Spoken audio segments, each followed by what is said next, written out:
الحمد لله وحده والصلاة والسلام على من لا نبي بعده أما بعد فأعوذ بالله من الشيطان الرجيم بسم الله الرحمن الرحيم وسارعوا إلى مغفرة من ربكم وجنة عرضها السماوات والأرض أعدت للمتقين الذين ينفقون في السراء والضراء والكاظمين الغيظ والعافين عن الناس والله يحب المحسنين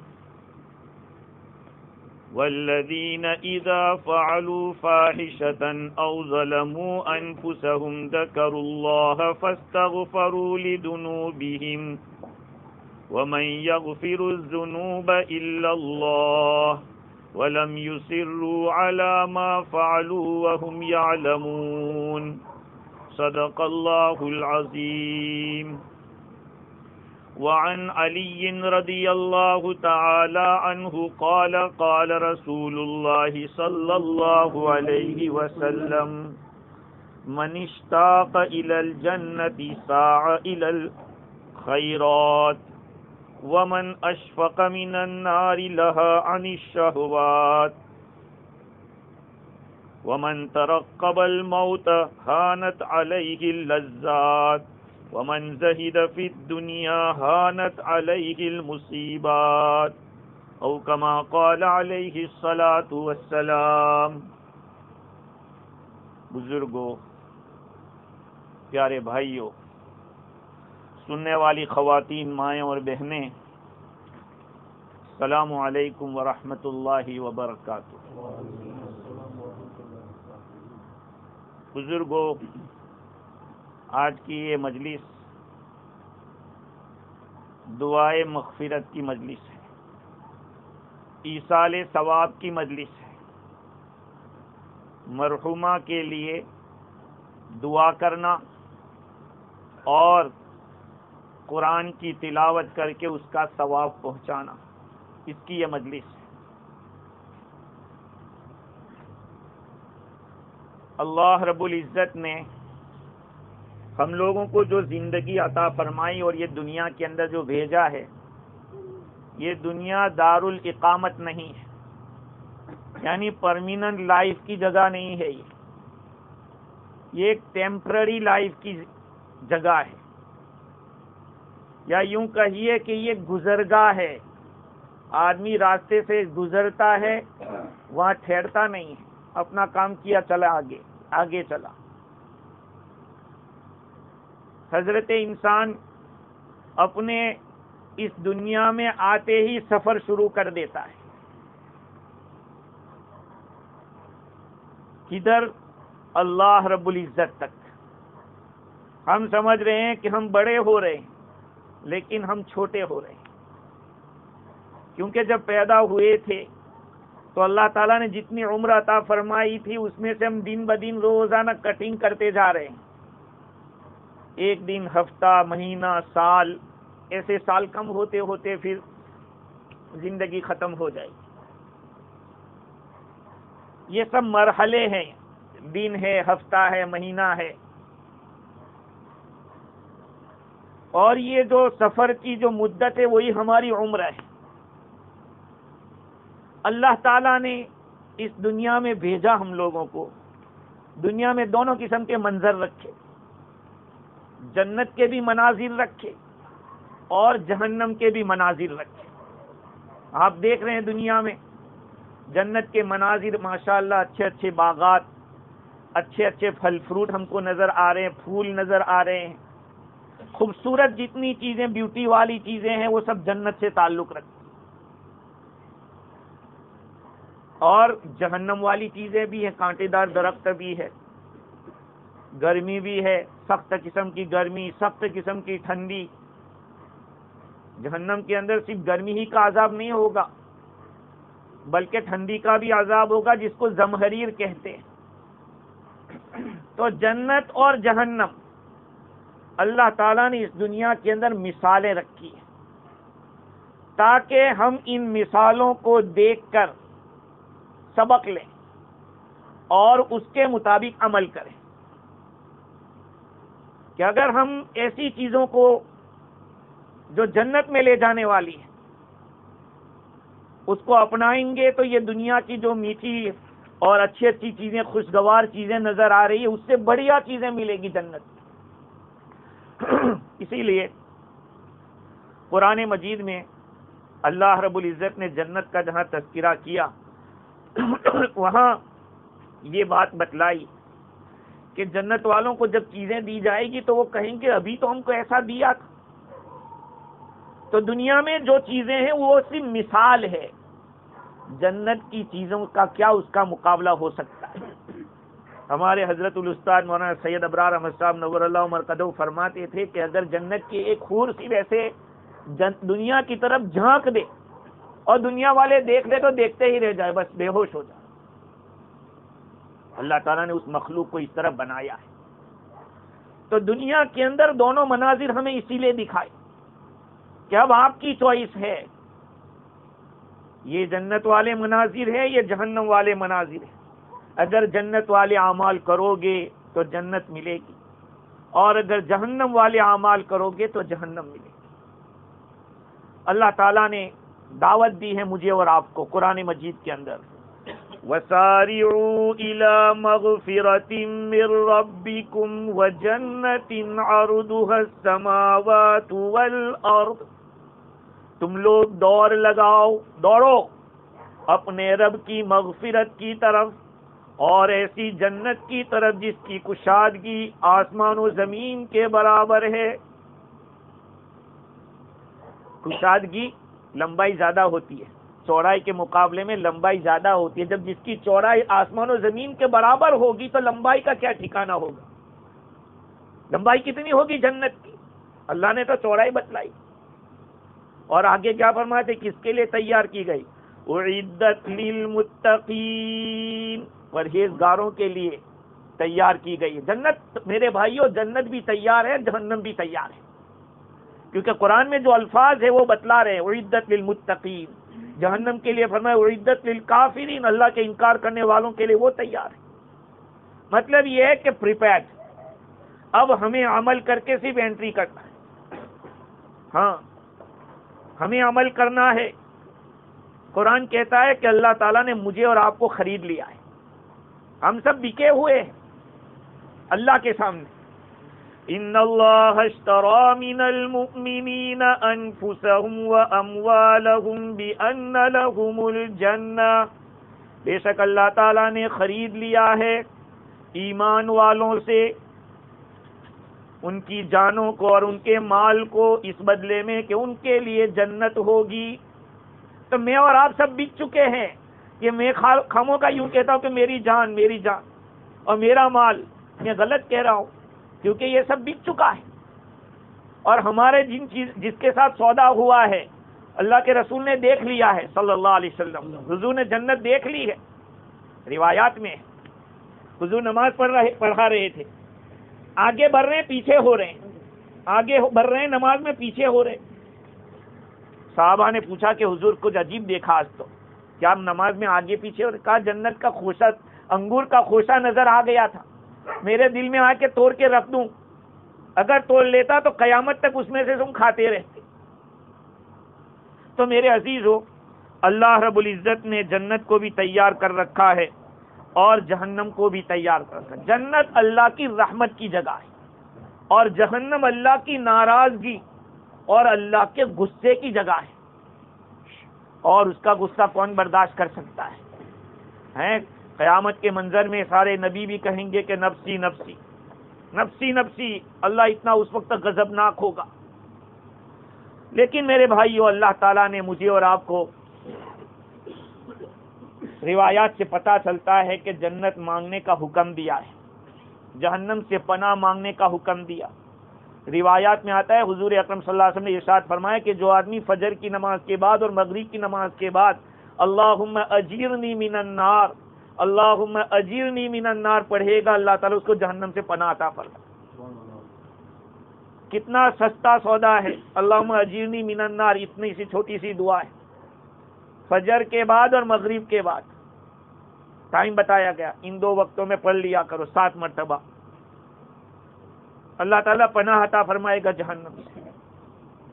چنانچہ حدیث حضرت انس رضی اللہ تعالیٰ عنہ فرماتے ہیں، رسول اللہ صلی اللہ علیہ وسلم نے ارشاد فرمایا کہ من سأل اللہ الجنہ 3 مرات، جو آدمی اللہ تعالیٰ سے جنت 3 مرتبہ مانگتا ہے، 3 مرتبہ، اللہم انی اسألک الجنہ، اللہم انی اسألک الجنہ، اللہم انی اسألک الجنہ، اے اللہ میں تجھ سے جنت کا سوال کرتا ہوں، تو جنت اللہ تعالیٰ سے کہتی ہے کہ یا اللہ اللہم ادخل الجنہ، یا اللہ اس کو جنت میں داخل کر دے، یہ تجھ سے مانگ رہا ہے تو اس کو دے دے۔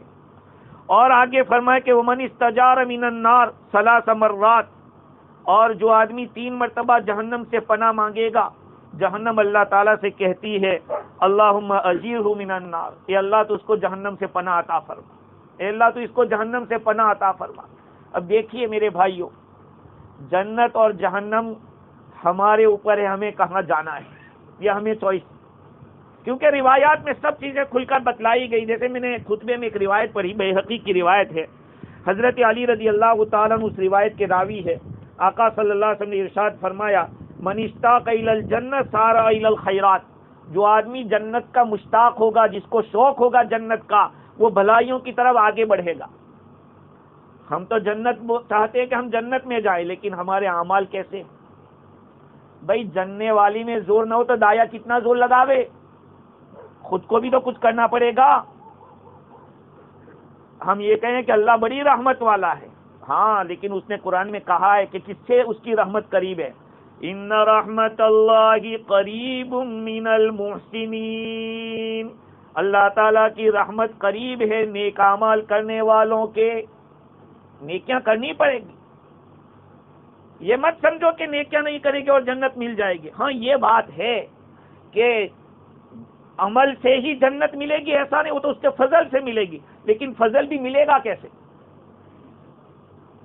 فضل اللہ کا کیسے ملے گا؟ ہمیں اللہ نے جو ایمان دیا پیدا ہوتے ہی، ایمان کے ساتھ ہم آئے ہیں، اس ایمان کے اوپر ہم نے کتنی محنت کی، اس کو بچانے کی کتنی فکر کی، یہ کہا کہ اعمال میں لگے رہو، لگے رہو، ایک نہ ایک وقت آئے گا کہ اللہ سبحانہ و تعالیٰ جب موت بھی بندے کی آئے گی تو عمل کے ساتھ جائے گا، نیک عمل کرتے کرتے ہوئے جائے گا۔ اسی لیے روایت میں آتا ہے کہ آدمی جس حال میں مرتا ہے اس حال میں اس کو اٹھایا جائے گا، جیسا عمل کرو گے ایسے مرو گے، جیسی نیکیاں کرتے کرتے مرو گے، جیسے جیو گے ایسے مرو گے، اور جیسے مرو گے ایسے اٹھو گے۔ اب ہماری مرضی کی بات ہے، ہمیں کرنا کیا ہے، وہ ہمیں سوچنا ہے کہ یا تو میں نیکیاں کروں اور اللہ کو راضی کروں، یا اس کی نافرمانی کر کے میں اس کو ناراض کروں۔ میرے عزیزو، اللہ رب العزت نے ہم سب کو عقل عطا فرمائی ہے۔ اللہ والے وہ تھے کہ وہ چھوٹی چھوٹی بات کے اوپر عبرت لیتے تھے، سبق لے لیتے تھے۔ چنانچہ وہب ابن وہب ایک مرتبہ شاہی جو پبلک باتھ روم ہوتا ہے، وہاں پانی گرم ہوتا تھا، پہلے زمانے میں جو باتھ روم ہوتے تھے وہ شہر کے اندر ایک جگہ ہوتے، وہاں گرم پانی ہوتا تھا، آگ جلائی جاتی تھی، تو ابن وہب اندر گئے حمام میں، اور حمام سے واپس آئے، قرآن کی ایک آیت کسی کو سن لیا کہیں پڑھتے ہوئے، جس کے اندر حجت کرنے والے جہنم والے اللہ تعالیٰ کے سامنے حجت کریں گے، اس کا تذکرہ سن لیا، سنتے ہی فوراً رونے لگے اور غشی کھا گئے، بس بے ہوش ہو گئے یہ سن کر، جہنم کی بات سن کے۔ عبداللہ بن مسعود رضی اللہ تعالیٰ نے دیکھا کسی لوہار کو کہ وہ لوہے کو آگ میں ڈال کر لال لال کر کے نکالتا اور کوٹتا ہے۔ ابن مسعود رضی اللہ تعالی عنہ نے جب دیکھا اس کو تو رونے لگے، بھئی لوہے کو آگ میں کیوں ڈالا جاتا ہے؟ کیوں ڈالا جاتا ہے؟ اس لیے ڈالا جاتا ہے کہ اس کو نرم کیا جائے، اور بھی اس کو جیسے گھمانا ہوگا ایسے گھمائیں گے۔ ایمان والے کو خدا نہ کرے اگر جہنم میں ڈالا بھی، جو ایمان کے ساتھ گیا ہے وہ صفائی کے لیے جائے گا، کیونکہ جنت میں جانے کے لائق بنائے گا اللہ تعالیٰ۔ سمجھے؟ جہنم میں اگر ایمان والے کو اس کے برے اعمال کی وجہ سے بھیجا بھی تو اس کی صفائی کے لیے بھیجا جائے گا. جیسے کوئی آدمی بادشاہ کے دربار میں جا رہے ہیں اور میلے کچیلے کپڑوں کے ساتھ بادشاہ کہے کہ اس کو حمام میں جا کے غسل کراؤ اور اچھے کپڑوں کے ساتھ میرے دربار میں لاؤ. اب اس کو وہاں جا کے رگڑ رہے ہیں، صابن گھیس رہے ہیں اور تیار کر رہے ہیں. وہ کہے یار مار رہے ہو تم لوگ. ارے بھائی تجھے بادشاہ کے دربار میں جانے کے قابل بنا رہے ہیں. تو ایمان والے کو اگر جانا بھی پڑا اس کے برے اعمال کی وجہ سے تو اس کو صفائی کے لیے بھیجے گا اللہ تعالیٰ. لیکن میرے بھائیو جہنم کا کیا کہنا، اس کی آگ بھی کون تاب لا سکتا ہے. دنیا کی آگ اگر ایسے تھوڑی سی لگ جاتی ہے تو آدمی کے ہوش اڑ جاتے اور وہ تو جہنم ہوگی. خیر اللہ والوں کی عادت تھی کہ جب کبھی کوئی ایسا منظر دیکھتے تھے تو پھر اپنی زندگی کا رخ بدل دیتے تھے. حضرت عمر رضی اللہ تعالیٰ عنہ کے سامنے جب آگ روشن کی جاتی تھی تو اپنے ہاتھ کو اس کے قریب کرتے تھے اور یہ کہتے کہ خطاب کے بیٹے تو اس آگ پہ صبر کر سکے گا، جہنم کی آگ پہ صبر کر سکے، دنیا کی آگ کے اوپر تو تجھے برداشت نہیں ہوتا. حضرت عمر جیسا آدمی، عمر رضی اللہ تعالیٰ عنہ جیسا آدمی کہ امت کے اندر صدیق اکبر رضی اللہ عنہ کے بعد اگر کسی کا مقام ہے تو وہ حضرت عمر فاروق رضی اللہ عنہ ہے. اب بتائیے وہ لوگ ایسے سبق حاصل کرتے ہیں. لیکن آج ہماری نگاہیں عبرت سے خالی ہے میرے بھائی، ہم عبرت نہیں لیتے. ایک کوئی سڈنلی کوئی اس طرح کا ہیپن ہو جاتا ہے، آدمی کو فوراً سبق لے لینا چاہیے کہ اب مجھے کیسے رہنا ہے، اب مجھے زندگی کیسے گزارنا ہے. ہاں اللہ تعالی ہم سب کو توفیق عطا فرمائے. حسن بصری عبداللہ ابن عمر رضی اللہ تعالیٰ عنہ اور دوسرے اسلاف کے بارے میں آیا کہ جب وہ ٹھنڈا پانی پیتے تھے تو روتے تھے. بھئی کیوں روتے تھے؟ اس لیے کہ ان لوگوں کو وہ جہنم کا منظر یاد آ جاتا تھا کہ جب جنتی لوگ جنت میں ہوں گے اور جہنمیوں کو پیاس لگے گی تو جنت والوں سے کہیں گے کہ یار تھوڑا کچھ ہم کو بھی دو. کہا نہیں.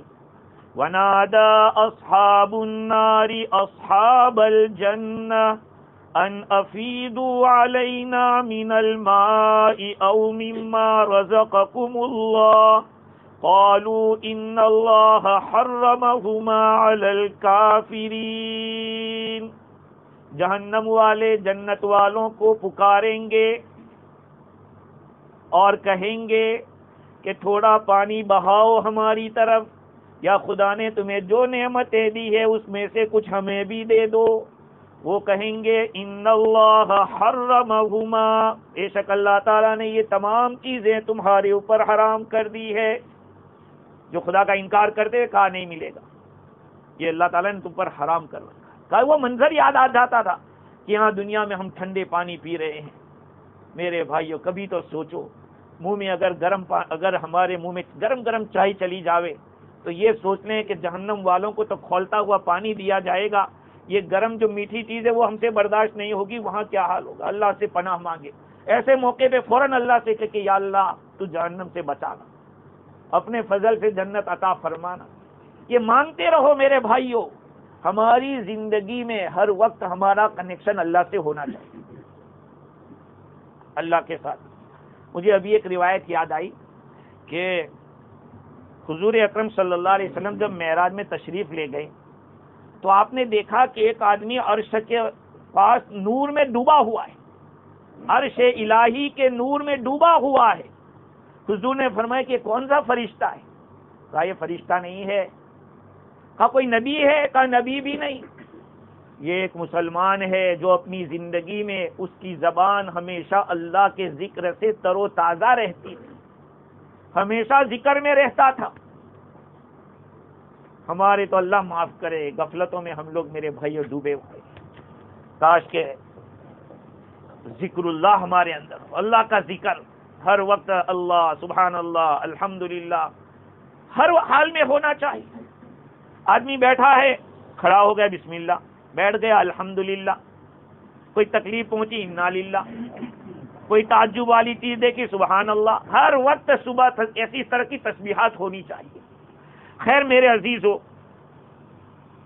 وہ روایت یہ تھی کہ جو آدمی جنت کا مشتاق ہوتا ہے وہ بھلائیوں کی طرف تیزی کے ساتھ دوڑتا ہے، اور جو آدمی جہنم سے ڈرتا ہے وہ شہوتوں سے غفلت میں پڑا ہوا، جو شہوتوں سے غافل ہو جاتا ہے، ہاں جس کو جہنم کا ڈر ہوگا وہ شہوتوں میں نہیں جائے گا، حرام چیزوں میں نہیں جائے گا، ہاں اسے غافل رہے گا کہ نہیں بھائی یہ چیزیں جہنم کی طرف لے جانے والے. کیوں؟ حدیث میں آیا حفت الجنت بالمکارہ وحفت النار بالشہوات، او کما قال صلی اللہ علیہ وسلم. جنت کو اللہ تعالیٰ نے ناگواریوں سے گھیر کے رکھا ہے. ناگواریوں کا مطلب یہ ہے کہ جو ہم لوگوں کے ان لائک چیزیں ہیں وہ ہمیں اختیار کرنی پڑے. آج ہم لوگ اپنے نفس کے خلاف نہیں جاتے، ہم اپنے ڈیزائر کے خلاف جانے کو کیا ہے بہت کڑا کام ہے. میں بار بار کہتا ہوں کہ ہمارے فی جی میں نفل روزہ رکھنا بہت مشکل کا، بہت مشکل نفل روزہ رکھنا. ٹھیک ہے اللہ تعالیٰ نے کھانے پینے کی اتنی چیزیں، گھر میں سب کھا رہے ہیں پی رہے، اب ایک آدمی اکیلا نفل روزہ رکھے گا تو بڑا بھاری پڑے گا. لیکن اس وقت نفس کے اوپر قابو رکھے گا نہیں میں خدا کے لیے روزہ رکھنا چاہتا ہوں، یہ اللہ کے نزدیک بہت قیمتی چیز ہے. حدیث میں آیا کہ حفت الجنت بالمکارہ، جنت کو اللہ نے گھیر کے رکھا ہے ناگواریوں سے، ناپسندیدہ چیزوں سے. وحفت النار بالشہوات، اور جہنم کو گھیر کے رکھا ہے شہوتوں سے. آدمی شہوت والے کام اختیار کرے گا اور اپنی منچاہی کی طرف جائے گا تو جہنم میں جائے گا. جہنم اسی سے اللہ تعالیٰ نے جہنم کو گھیر کے رکھا ہے. تو کوشش یہ ہونی چاہیے کہ شریعت کا حکم ہمارے سامنے ہو. ہاں تو اللہ والوں کی یہ زندگیاں تھیں، وہ لوگ ہر چیز کے اندر عبرت، ہر چیز کے اندر سبق لیتے تھے. خیر تو وہ روایت یہ تھی کہ جو آدمی جہنم سے ڈرے گا وہ شہوتوں سے غافل رہے گا، اور جو آدمی موت کا انتظار کرے گا اس کے لیے لذتیں ہلکی ہو جائے گی، لذتیں ہلکی ہو جائے گی، لذتوں میں مزہ نہیں آئے گا. جس آدمی کو موت کا ڈر رہتا ہے نا، مجھے ایک قصہ ابھی یاد آیا کہ ایک بادشاہ تھا، اس کے کسی اللہ والے سے بہت گہرا تعلق تھا، لیکن اللہ والے بھی بعض دفعہ بادشاہوں کو اور ایسے لوگوں کو جانچتے ہیں، ان لوگوں کو دیکھتے ہیں کہ یہ کتنے پانی میں ہے. تو بادشاہ کو ایک چھوٹی سی گولی اس اللہ والے نے دے دی. وہ گولی آدمی کی قوت کی تھی. اس نے اس گولی کو استعمال کیا تو رات بھر اس کے بدن میں ہیجان رہا، جوش رہا. وہ بادشاہ کے دماغ میں آیا کہ یہ اللہ والا ہے، یہ روزانہ گولیاں کھاتے، اس کا کیا حال ہوگا؟ جب میرا ایک گولی کھانے میں میرا یہ حال ہوا ہے تو اس کا کیا ہوگا؟ دوسرے دن جب اللہ والے سے ملاقات ہوئی تو سمجھ گئے اللہ والے کہ اس کے دل کے اندر کچھ بات بیٹھی ہے. بادشاہ سے کہا اس اللہ والے نے کہ مجھے ایسا لگ رہا ہے کہ آپ کی زندگی کے اب زیادہ دن باقی نہیں ہے، مجھے ایسا لگ رہا ہے، بہت تو 24 گھنٹے، لیکن آپ یہ 2 گولیاں کھا لو. بادشاہ کو کہا یہ 2 گولیاں کھا لو. وہی 2 گولیاں بادشاہ نے کھائی، لیکن کچھ حرکت نہیں، کوئی بدن میں جوش و خروش نہیں. 24 گھنٹے بیت گئے تو بادشاہ نے پوچھا بھائی کہ کیا بات ہوئی، 24 گھنٹے ہو گئے، میری تو زندگی ابھی بھی باقی ہے. کہا میں آپ کو یہ بتلانا چاہتا تھا کہ جب آدمی کے سامنے موت ہمیشہ رہتی ہے تو الٹے کام کرنے سے بچتا ہے اور اس کو ہمیشہ ڈر رہتا ہے. آپ کو جب ہم نے اتنا کہہ دیا کہ تمہاری زندگی کے 24 گھنٹے باقی ہے تو تمہیں فکر لاحق ہوا، اور اسی فکر کے اندر آپ کے بدن میں کوئی جوش اور حرکت نہیں ہوئی. اور ہمارا 24 گھنٹہ یہی حال رہتا ہے، اسی لیے گولی کھاتے ہیں کہ بدن میں کچھ طاقت رہے، ورنہ اور کوئی بات نہیں. تو میں عرض کر رہا تھا کہ جب آدمی موت کا انتظار کرتا ہے اس کے لیے لذتیں ہلکی ہو جاتی ہیں. دنیا کی لذتیں کیا، آدمی سوچتا ہے کہ ایک دن تو مرنا ہے، پتہ نہیں کب موت کا فرشتہ آ جائے. اور جو آدمی دنیا سے بے رغبتی کرتا ہے، جس کو دنیا کا انٹرسٹ نہیں رہتا، اس کے لیے مصیبتیں آسان ہو جاتی ہیں. دنیا کے ساتھ بے رغبتی رکھنا. دیکھو دنیا کمانا الگ چیز ہے، یہ برا نہیں ہے. ہم بہت سی دفعہ اس میں مس انڈرسٹینڈنگ کر کے الٹا سمجھ لیتے، دنیا کما رہے وہ تو بڑا دنیا دار ہو گیا ہے. وہ دنیا دار نہیں ہے. آپ کو کیا پتا؟ اس پہ ایک بار اور قصہ سناؤ کہ ایک بزرگ تھے، اس بزرگ کے پاس اللہ تعالیٰ نے دنیا کی دولت بہت زیادہ دے رکھی تھی. تو کسی آدمی نے سوچا کہ میں بھی جاؤں ان کی خدمت میں، میں بھی کچھ بن جاؤں، ان سے کچھ علم حاصل کروں گا، ان کی صحبت میں کچھ مجھے مل جائے گا. تو گئے تو دیکھا کہ وہاں تو ٹھاٹ بات ہے اور خوب اچھے اچھے کھانے سب چیزیں ہو رہی ہیں. وہیں ایک شعر کا ٹکڑا کہہ کے چلے آئے کہ نہ مردس آنکھ دنیا دوست دارت، اللہ والا وہ نہیں ہوتا جو دنیا سے دوستی رکھتا ہے. یہ کہہ کر چلے آئے. اور رات کو جب سوئے تو خواب میں قیامت کا منظر سامنے آیا. یہ آدمی خواب میں دیکھتا ہے کہ نامہ اعمال تولے جا رہے ہیں، مجھے کچھ نیکیوں کی ضرورت ہے. اب یہ مارا پھر رہا ہے نیکی تلاش کرنے کے لیے. وہی اللہ والے جن سے ملاقات کے لیے کل گئے تھے وہ خواب میں دکھے. بھائی کیا بات ہے؟ کہا یار نیکیوں کی کہا بھائی ان کو دے دو، ہماری نیکیوں میں سے تھوڑی سی دے دو. دے دی، آنکھ کھل گئی. دوسرے دن اللہ والے کی خدمت میں گیا کہ کہا کہ اچھا بولو کیا ہوا؟ کہا میں نے یہ خواب دیکھا. کہا وہ شعر پھر سے پڑھو. کہا نہیں اب نہیں پڑھ. کہا نہیں میں آپ کو اس کا جواب دوں گا. نہ مردس آنکھ دنیا دوست دارت، اللہ والا وہ نہیں ہوتا جو دنیا سے دوستی رکھتا ہو. کہا اگر دارت برائے دوست دارت، اللہ والا اگر دنیا سے دوستی بھی رکھتا ہے تو اللہ کی مخلوق کے لیے. ہاں اس لیے یہ مت سمجھو کہ جو دنیا کما رہا ہے وہ دنیا دار ہو گیا ہے. نہیں، بعض دنیا دار ایسے بھی ہوتے کہ نماز کے پابند، اللہ کے راستے میں خرچ کرنا، جہاں ضرورت ہے وہاں پہ دینا، ایسے اللہ کے بندے ہوتے. لیکن چونکہ ہمارا چشمہ دوسرا ہے، جیسا چشمہ پہنو گے ویسا دکھے گا، عینک جیسا ہوگا ویسا دکھے گا. اس لیے ہمیں اپنے عینک کو صحیح کرنے کی ضرورت ہے. میرے بھائیوں، یہ اندر کی مایا بدلنے کی ضرورت ہے. یہ ہمارا اندر کا بگڑا ہوا ہے. ہم لوگ تو اپنے ہارٹ کی بیماری کو بیماری سمجھتے ہیں، ہم اپنے سر کی بیماری کو بیماری سمجھتے ہیں، آنکھ کی بیماری کو بیماری سمجھتے ہیں، لیکن اخلاقی بیماری کو تو بیماری نہیں سمجھتے. بھائی میں مختار کو دیکھتا ہوں کہ مجھے غصہ آتا ہے. کیوں بھائی؟ اسے کچھ ہوا ہے نقصان تمہیں؟ اب سمجھو کہ ہمارے دل میں ایک بیماری ہے، ان کو خوش کرو. بھائی کیا آخر میرے دل میں کیوں ایسا ہو رہا ہے؟ ایک میں مثال دے رہا ہوں. تو آدمی یہ سوچے کہ یہ چیز میرے اندر کیوں پیدا ہو رہی ہے. یہ اخلاقی بیماری ہے. اور اخلاقی بیماری یہ کئی دکان سے تھوڑی ملے گی اور کتابوں سے تھوڑی حاصل ہوگی. وہ تو ایسے لوگوں کے پاس جانا پڑے گا، ان کو بتانا پڑے گا کہ بھائی میں ان کو اچھی حالت میں دیکھتا ہوں تو مجھے جیلسی ہوتی. تو کہا جاؤ ان کو ہدیہ دو تو تمہارے دل کے اوپر ذرا نفس کے اوپر بوجھ پڑے. تمہارے دل میں حسد ہے تو جس سے حسد ہے اس کے کچھ ہدیہ دو، ان کو خوش کرو. تو میرے عزیزو، ہم لوگوں کو یہ سمجھنے کی ضرورت ہے کہ اگر موت کو ہم لوگ سامنے رکھیں گے تو ہماری زندگی بہت اچھی رہے گی. ہم تو موت سے غافل بیٹھے ہیں، اس لیے سارے گناہ ہو رہے ہیں، سارے وقت ہمارا برباد ہو رہا ہے، وقت ضائع ہو رہا ہے، سب کچھ ہو رہا ہے. کیوں؟ اس لیے کہ نہ موت کا ہمیں انتظار ہے، نہ دنیا سے بے رغبتی ہے. دنیا سے بے رغبتی. اذہد فی الدنیا یحبک الناس یحبک اللہ وازہد فیما عند الناس یحبک الناس. تم دنیا سے بے رغبتی کرو، اللہ تم سے محبت کرے گا. دنیا سے بے رغبتی کرو، اللہ تم سے محبت. اور لوگوں کے پاس جو چیز ہے اس سے بے رغبتی کرو، لوگ تم سے محبت کریں.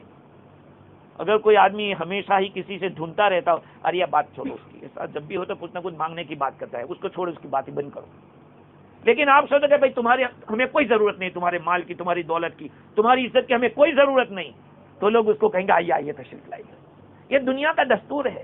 تو کہا اذہد فی الدنیا یحبک اللہ، تم دنیا سے بے رغبتی کرو، اللہ تم سے محبت کرے گا. وازہد فیما عند الناس یحبک الناس، لوگوں کے پاس جو چیز ہے اس سے تم بے رغبتی کرو، لوگ تم سے محبت کریں گے.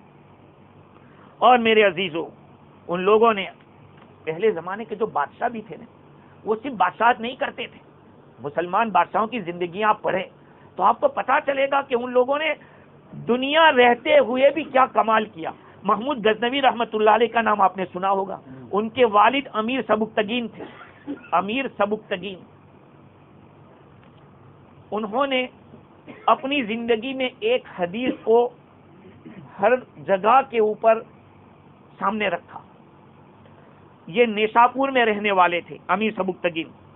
ایک مرتبہ انہوں نے حدیث سنی کہ دنیا سے دل نہ لگا، تجھے اس لیے نہیں لایا گیا یہاں پہ، تو دنیا سے دل مت لگا، تو دنیا میں اس لیے نہیں آیا ہے کہ دنیا سے دل لگاوے. اور پھر کہا کہ جنت سے بے پرواہ مت ہو، تو اس کے لیے پیدا کیا گیا ہے. اور تیسری بات حدیث میں یہ تھی کہ رات کی نماز کی پابندی کیا کر، مومنوں کی فتح اسی میں ہے. اور مخلوق سے امید نہ رکھ کیونکہ مخلوق کے ہاتھ میں کچھ بھی نہیں ہے. یہ حدیث پوری سنی. دنیا سے دل نہ لگا تو اس کے لیے نہیں لایا گیا, اور جنت سے بے پرواہ نہ ہو تو اس کے لیے پیدا کیا گیا ہے. اور تیسری بات یہ تھی کہ رات کی نماز پابندی سے پڑھا کر, اس لیے کہ مومنوں کی فتح اسی میں ہے.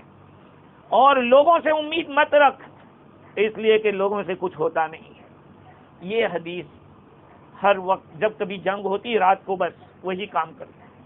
امیر سبکتگین نے اپنے بیٹے محمود غزنوی رحمۃ اللہ علیہ کو بھی کہا کہ جاؤ فلانے عالم کے پاس یہ حدیث سن کے آؤ. وہ حدیث سننے کے لیے, بھائی باپ بھی تو سنا سکتا تھا, باپ بھی کہتا کہ بیٹا یہ حدیث ہے, لیکن اس میں مزہ نہیں آتا, اس کی قیمت نہیں ہوتی. آج ہمارے فضائل اعمال شیخ نے لکھ دی اور اس کو ہم لوگ سرسری پڑھ لیتے. ہر ایک حدیث کے اوپر آپ غور و فکر کرو, اس کو سمجھو, پھر زندگی میں لاؤ تو کیا مزہ آئے گا. دیکھو حدیثوں کے اوپر عمل کرو. خیر, تو محمود غزنوی رحمۃ اللہ علیہ کو بھیجا عالم کے پاس حدیث لینے کے لیے, کیونکہ علم کے پاس جانا پڑتا ہے, علم خود نہیں آتا. یہ بات یاد رکھے, العلم لا یؤتی بعدہ حتی تؤتی کلک. علم اپنا تھوڑا حصہ بھی نہیں دے گا جب تک تم اپنے آپ کو پورا نہیں دے دو گے. علم کو اپنے آپ کو حوالے کرنا پڑے گا علم کے, تب جا کے علم کچھ ملے گا. خیر, یہ گئے, یہ حدیث سن کر آئے, انہوں نے بھی اپنی زندگی کا یہ عمل بنایا. ایک مرتبہ محمود غزنوی رحمۃ اللہ علیہ بلخ کے پاس تھے, اور ان کو ایک ترکستان یا کوئی اور ملک کے ساتھ لڑنا تھا. دوسرے دن بہت زیادہ برف باری تھی, گرم پانی کا کوئی انتظام نہیں تھا. آپ نے فرمایا کہ بھائی گرم پانی لگا, گرم پانی نہیں مل سکتا. اسی حالت میں ٹھنڈے پانی سے نہائے. لوگوں نے کہا کہ کل لڑنا ہے, کہا کہ کوئی بات نہیں, مجھے رات ہی کو عمل کرنا ہے, کل مجھے کچھ نہیں کرنا ہے. تو اسی ٹھنڈے پانی سے نہائے اور پھر اللہ کے سامنے گر گرائے, دعا مانگی. دوسرے دن گئے تو بڑا لشکر تھا, پھر بھی اللہ نے ایسی فتح عطا فرمائی کہ جس کی مثال تھی. تو میرے بھائیوں, یہ ہے اللہ, بادشاہ ہوتے ہوئے بھی اللہ والے, ان کے پاس ساری دنیا ہے, اس کے باوجود وہ لوگ دنیا دار نہیں تھے, وہ دیندار تھے. پہلے زمانے کے بادشاہ اپنے ساتھ فقیروں کو رکھتے تھے, اللہ والوں کو رکھتے تھے, علماء کو رکھتے تھے, کیونکہ کوئی بھی مسئلہ ہو عالم سے پوچھتے تھے, کوئی حالت آ جائے اللہ والے سے دعا کراتے تھے. اس زمانے میں اللہ کی مدد ایسے آتی تھی. ہاں, آج کی دنیا میں تو آپ دیکھتے ہیں جہاں کہیں بھی تو کچھ بھی ہو رہا ہے, بس اپنی مرضی سے چل رہے ہیں. خیر, تو میرے بھائیوں, آج کی یہ جو مجلس ہے, اس مجلس کا مقصد کیا ہے؟ یاد رکھو, ماں باپ کے ساتھ اولاد کا جو رشتہ ہے وہ نہ ختم ہونے والا رشتہ ہے. بھائی بھائی کا رشتہ نہ ختم ہونے والا رشتہ ہے. بھائی کہہ کہ تو میرا بھائی نہیں, ارے وہ تو ہے, پیدا ہوا تب سے بھائی ہے. ماں باپ تمہارے ماں باپ ہے, ماں باپ نہ کہے کہ نہیں تو میرا بیٹا نہیں, پھر بھی وہ بیٹا ہے. وہ کبھی نہ ختم ہونے والا رشتہ ہے. اس لیے ان کے ساتھ جو معاملہ ہمیں کرنا ہے وہ بھی اسی طرح سے کرنے کا, کبھی ختم نہ ہو. آج ہمارے اس کو تو 40 نہیں کہہ سکتے, اس لیے کہ 40 دن تو کئی 4-5 دن پہلے ہو گئے, لیکن بات یہ ہے کہ اب دعا ختم نہیں, اب ہمیں خود کرنا ہے اور روزانہ کرنا ہے. سمجھے کہ نہیں؟ ہاں, واقعتاً چاہے نثار بھائی ہو یا مختار بھائی ہو, والدہ تھی, دعا تھی تم لوگوں کے ساتھ, کہیں بھی جاتے دعا پیچھے پیچھے رہتی تھی. اب وہ دعا کا سلسلہ ختم ہو گیا. بار بار کہتا ہوں کہ جس کی ماں باپ ہوتے ہیں ان کو دعائیں ملتی رہتی ہیں. اب جب وہ چلے جاتے ہیں تو دعا کا سلسلہ ختم ہو جاتا ہے. تو اب ہمیں کیا کرنا ہے؟ اب ہمیں ان کو خوش رکھنا ہے. کیسے خوش کریں گے؟ کہا ہم ہی خود ایسے اعمال کرتے رہے, کیونکہ اگر ہم جو بھی گزر جاتا ہے, دیکھو یہ حافظ کی بات لکھی ہے حافظ قرطبی نے, علامہ قرطبی نے اپنی کتاب میں لکھا کہ احادیث سے ثابت ہے کہ جب آدمی گزر جاتا ہے تو اس کے رشتہ دار اس کو ملنے کے لیے جاتے ہیں. ہم لوگوں نے جسم تو یہاں مٹی میں ڈالا ہے, لیکن اس کی روح یہاں نہیں ہے, روح تو فرشتے لے گئے. تو اب یہ روحوں کے ساتھ جو پہلے روحیں چلی گئی ہے وہ ملنے جاتی ہے. جیسے ایک زمانے میں, اب تو فون کا زمانہ ہو گیا, کسی کی ضرورت نہیں رہی کہ بھائی بیٹا کیسا ہے, باقی پہلے جب کوئی آتا تھا اس کو ملنے جاتے, بیٹا ہمارا فلاں لڑکا فلاں جگہ پر ہے, کیسا ہے, کیسا عارف بھائی ٹھیک ہے نہیں, ایسا ہوتا تھا کہ نہیں ہوتا تھا. لیکن آج تو کہا کہ فون ہے چھوٹا سا, بھائی بات کر لی بس رکھ دو. اس زمانے میں لوگ ملنے جاتے تھے, اور اگر وہ جاتا تو پھر اس کو چھوڑنے کے لیے جاتے تھے سارے لوگ کہ لڑکا جا رہا ہے. ایسے ہی دنیا سے جب آدمی جاتا ہے تو اس کے رشتہ دار ملنے جاتے ہیں اور پوچھتے ہیں کہ فلاں آدمی کیسا ہے. کہا یار وہ تو بہت اچھا ہے, نیکیاں ماشاءاللہ نیک ہے، یہ کام کر رہا ہے، وہ کام کر رہا ہے، وہ خوش ہوتے ہیں، ان کی روحوں کو خوشی ہوتی ہے. اور اگر ایسا کہتے کہ وہ تو مجھ سے پہلے آ گیا، ارے تجھ سے پہلے آ گیا تو گیا کہاں وہ؟ تب تو وہ مر گیا، کسی اور جگہ گیا ہوگا. اس لیے کہ ایمان والوں کی روحیں اوپر رہتی ہیں، اور جو بغیر ایمان کے جائے گا اس کی روحیں نیچے جائے گی. ہاں بھائی، اللہ نے جنت بنائی ہے اوپر، ساتوں آسمان پر جنت ہے، اور جہنم بالکل نیچے ہے. تو کہتے اچھا وہ ہم سے آپ سے پہلے آ گئے، کہاں؟ تب تو وہ ہلاک ہو گیا، ہلاک ہو گیا. اس لیے ہمارے رشتہ داروں کو ہمارے اعمال کی خبر دی جاتی ہے. ہمارے ماں باپ کو راحت پہنچے، خوشی ہو، ایسے اعمال کرو.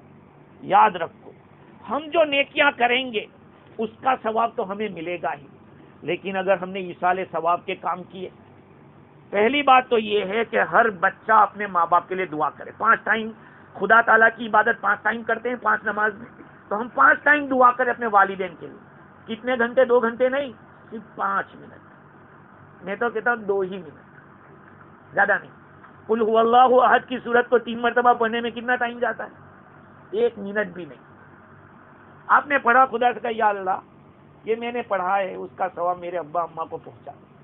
یہی تو کہنا ہے. چاہے مفتی صاحب کہے، حافظ صاحب کہے، ہم لوگوں کا کوئی کانٹریکٹ اللہ سے نہیں ہے کہ وہ ہماری سنے گا اور آپ کی نہیں سنے گا. کوئی کانٹریکٹ نہیں، بلکہ ہو سکتا ہے کہ تم نے اگر ٹوٹے ہوئے دل سے اللہ کے سامنے رو کر کہہ دیا، وہ جلدی پہنچ جائے، کیونکہ وہ دلوں کی کیفیتوں کو دیکھتا ہے.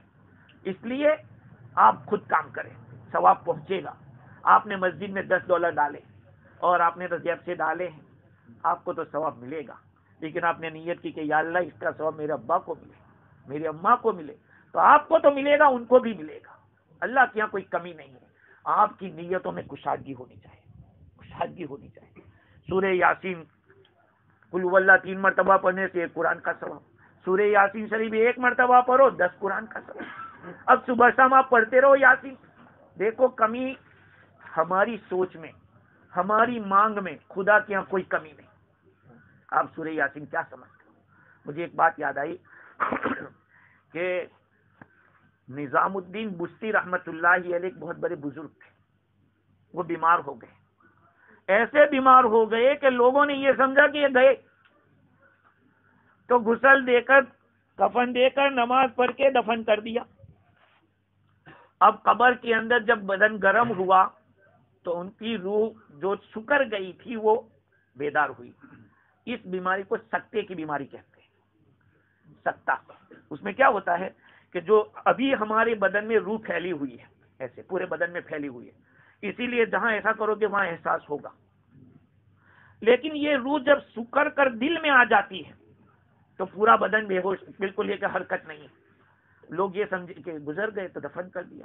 ہمارے حضرت الاستاد مولانا سید ابرار احمد صاحب نور اللہ مرقدہ نے فرمایا اپنے والد کا قصہ کہ ایک مرتبہ کسی جگہ تشریف لے گئے، کسی میت کو دیکھا کہ اس کو تو سکتے کی بیماری تھی.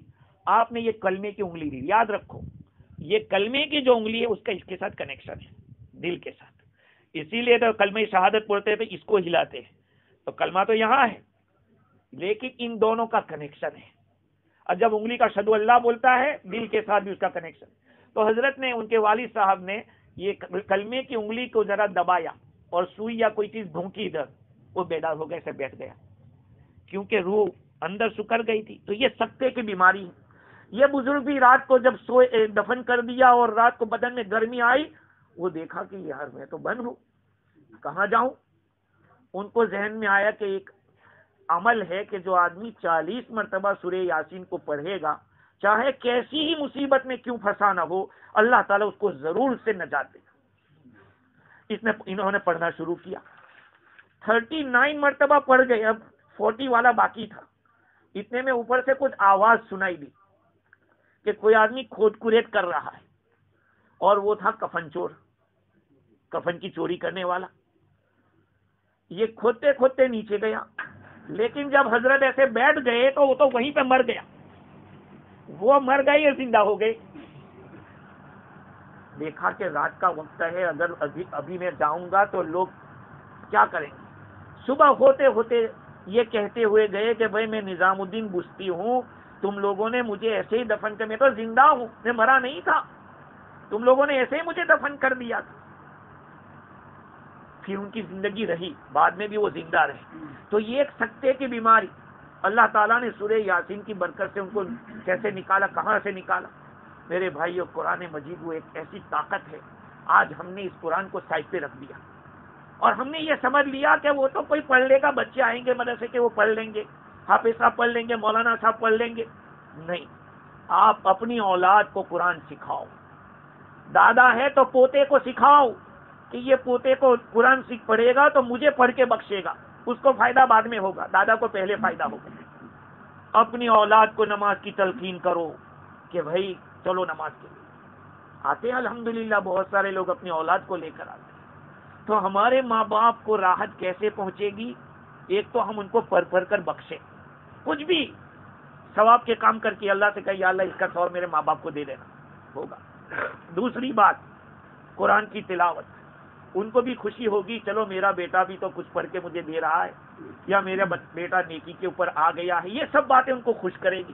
خیر، دوسری بات کہ اپنا گھر کا ماحول بنائے. ہر آدمی اس کا مکلف ہے، ہر آدمی اپنے گھر کا ماحول بنائے. صبح میں اٹھ کے قرآن پڑھنا چاہیے، تلاوت ہونی چاہیے. جیسے ابھی وہ بادشاہ کے بارے میں کہا کہ تہجد کی نماز اٹھ کے پڑھتے تھے، مانگتے تھے اللہ تعالیٰ سے. آج میرے بھائیوں یہ چیزیں ہمارے اندر سے نکل گئی، ورنہ یہ اللہ تعالیٰ نے مسلمانوں کو آج بھی وہ کلام دیا ہے. قرآن وہی طاقت رکھتا ہے، نبی بھی ہمارا وہی ہے، ان کی سنتوں میں آج بھی وہی طاقت ہے. لیکن سنتوں سے ہم لوگ بہت دور چلے گئے. اب ہمیں تھوڑا ریٹرن ہونے کی ضرورت ہے، تھوڑا ریٹرن ہو اور ہر ایک اپنی فکر کرے کہ میری آخرت کیسے بن جائے. مجھے بھی قبر میں سونا ہے، ہاں مجھے بھی سونا پڑے گا. اللہ تعالیٰ مجھ سے بھی پوچھے گا کہ تو کیا کر کے آیا ہے. سیدھی سی بات ہے. میں اگر کروں گا اپنے لیے کروں گا، اگر آپ نے مجھے بلا لیا اور میں نے دعا کر لی تو ٹھیک ہے. لیکن آپ اگر اپنے دل سے دعا، دیکھو تمہارے ماں باپ کا احسان تمہارے اوپر ہے، ہمارے اوپر نہیں. تو آپ جتنی دل سے دعا کر سکتے میں نہیں کر سکتا. میں اپنے ماں باپ کے لیے جتنا رو سکتا ہوں آپ نہیں رو سکتے.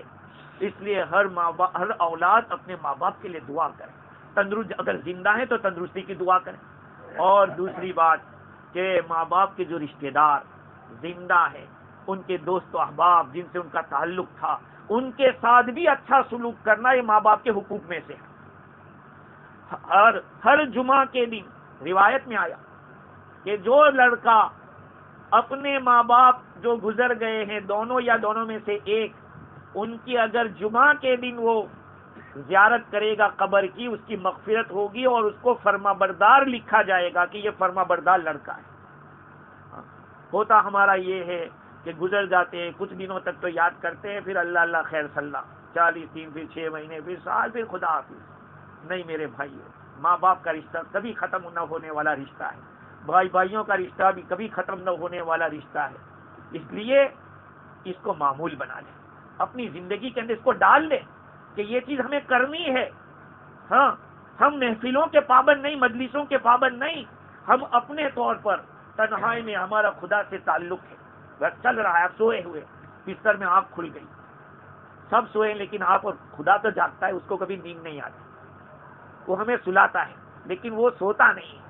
اس سے بات کر رہے ہیں ہم سوتے سوتے کہ یا اللہ میں نے تو اپنی زندگی برباد کر دی گناہ کر کے، لیکن اب تو مجھے معاف کر دے، میں اب سیدھا ہو جاتا ہوں، اب میں تیرے قریب ہو رہا ہوں. ہاں، اس لیے میرے بھائیوں سنتوں کو اپنی زندگی میں جگا دو.